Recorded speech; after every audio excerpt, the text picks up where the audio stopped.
Hi friends, welcome back to the channel. ఎవరైనా సిడాన్ vehicle చూస్తున్నారా below 3 lakhs లో? శ్రీ కాస్కిరాంది. ఈ వెహికల్ వచ్చేసి మనకి 2013 model Honda amaze i-VTEC engine వస్తుంది.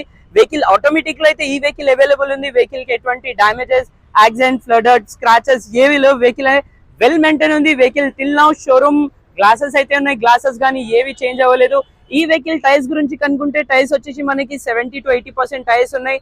వెహికల్ వచ్చేసి Honda Amaze S version iVTEC engine వస్తుంది. మీరు ఒకసారి ఇంటీరియర్ కూడా చూడొచ్చు. ఇంటీరియర్ కూడా వెల్ మెయింటైన్ ఉంది. 4 power Windows, electric view adjustable. Vehicle కి అయితే మౌంటైన్ స్టీరింగ్ అయితే రావడం జరుగుతుంది. ఇన్బిల్ మ్యూజిక్ సిస్టమ్ అవైలబుల్ ఉన్నాయి. లెదర్ సీట్స్ ఉంది. టాన్ అండ్ బ్లాక్ కలర్ లో అయితే ఇంటీరియర్ రావడం జరుగుతుంది. వెహికల్ వెల్ మెయింటైన్ ఉంది. ఆటోమేటిక్ ఇన్బిల్ మ్యూజిక్ సిస్టమ్ అన్నాను కదా, అది కూడా వచ్చేస్తుంది.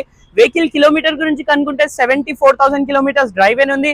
ఫైనల్లీ వెహికల్ ప్రైస్ గురించి కనుక్కుంటే 2,99,000 ఫిక్స్డ్ ప్రైస్. ఈ వెహికల్ పెట్రోల్ వేరియంట్ లో ఆటోమేటిక్ హోండా అమేజ్ అయితే చాలా రేర్ గా దొరుకుతుంది. వీళ్ళ దగ్గర అయితే అవైలబుల్ ఉంది. వెహికల్స్ అయితే చాలా దొరుకుతాయి, కానీ ఇట్లాంటి నీట్ వెహికల్ అయితే కష్టం. వచ్చి చూసుకోవచ్చు. Thank you.